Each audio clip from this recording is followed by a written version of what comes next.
Her bir insan öz hayatının mənasını ve geleceğini uşaqlarda görür.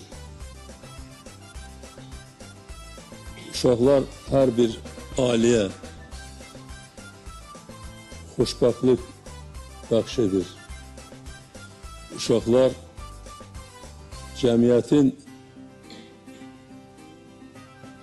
gülüdür, çiçeğidir. Uşaqlar hamımızın hem bu günüdür, hem de geleceğidir. Hardan gəlirsən? Məktəbdən. Məktəbdədir. Sabah gəlirsən mənlə meyvə satmağa. Meyvələri mən tək sata bilmirəm. Sən də gələrsən mənlə pul qazanırsan. Ata, mən oxumalıyam, mənim uşaq hüququm var. Saat 7-dən mənlə meyvə satmağa gələrsən. Ay, çiğnəyirsən, uşağın oxuma hüquqları var. Yoxdur. Sübdən mənlə gələcək meyvə satmağa. Sağ olun, inspektor əzizli. Siz o uşağın oxuma hüquqlarını pozmuşsunuz. Sabah şöbədə cəlb edəcəksiniz. Ay baba salamladım. İndiyə kimi niyə evdəsən? Məktəbə niyə getməmisən? Mən xəstəyəm, mən gitmək istəmirəm. Ben sana demiştim ama su yoksa gitme. Birazdan çekip gelir. Sağlıksız uşağın hüquqlarına koruyucu.